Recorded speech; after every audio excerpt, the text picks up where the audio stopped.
munaasabadan oo ahayd mid lagu maamusay xuska maalinta nabadda adduunka ayaa maanta lagu qabtay magaalada Jowhar ee caasimadda Hirshabelle. xuska munaasabadda waxaa soo qaban qaabisay hay'adda tubta nabadda Soomaaliyeed ama Somali Peaceland oo kaashanaysa hay'adda Life and Peace macadka nolol iyo nabad waxaana maalgeliyay sanduuqa nabadgelyada qaramada midoobay.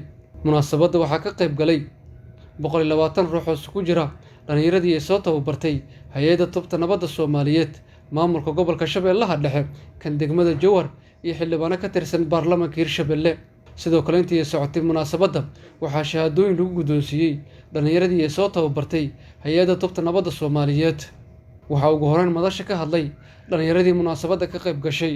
laakiin dhalinyaradan isku keenay maanta waxay keentay in qof walba uu ka soo tagay guriga markuu ka soo tago maanta markuu yimaado haddii uu macallin uu yahay haddii uu baasibansi yahay ama ka qaato uu yahay wuxuu la laaban jiray fikradiisii, wuxuu u sheegi jiray dadkii waxa uu la soo kulmay inay yihiin dadka Jowhar joogo inay yihiin dad hal ah, weligoodna ay ahaan jireen dad hal ah.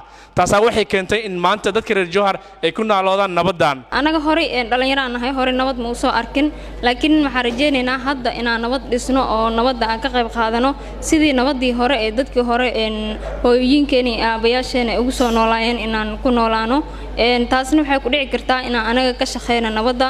dhinaca kale waxaa igana goobta hadallo ku aadan muhiimadda ay leedahay nabadda ka jeediyey gudoomiyaha degmada Jowhar Cismaan Maxamed Mukhtaar Bari iyo Zakariya Suleymaan Maxamed oo ka mid ah xildhibaanada baarlamaanka Hirshabelle.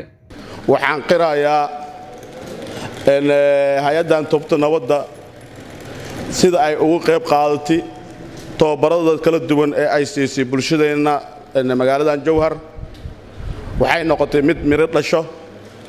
maxaa yeelay dhalinyarada aad arkaysid waxay naga qayb qaateen fatahaadaha iyo nabadeynta beelaha Hirshabelle.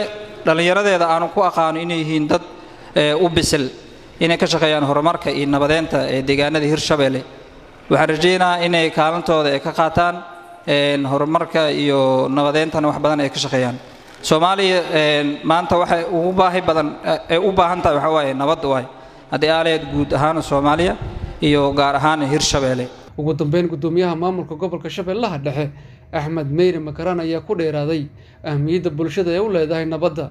marka waxaa idin sheegaya inay nabaddu ay tahay nololaha wax kastoo nool oo Ilaahay uu abuuray geedahaba Allah ka dhigay inay ku tarmaan geedaha xataa maartay ay nabaddaas ay maartay ay ku kobci karaan. laakiin hadday nabad jirin wax kobcaya ma jirto, bini'aadankuna waa ka sii darantaa. nabaddana waxaa idin sheegaa markii Nabi Ibraahim kabcada oo dhisay wuxuu ugu hormarshay eraygiisa ugu horeeyay wuxuu ahay Ilaahow nabad ka dhig beledkan. kadib ayaa irsaaqad la weydiiyey oo irsaaqada uu yiri Ilaahow markaas ku irsaaqad wanaagsan. laakiin ma ahin inay muhiim tahay ay number 1 tahay amba ugu horeyso meeshaasaad ba ka soo qaadan kartaa. nabaddu waa shayga ugu wanaagsan. haddii aad caawa meesha aad joogto aysan nabad ka jirin caawada hurdada ku samaamayso waxa cuntana kugu degi maayaan adigu dhan walwala ku jirtaa waxaas leedahay goormee la imaan doona geedaha xataa ku cabsiyayaan. Ibrahim Ali Nur, TV Universal, Jowhar.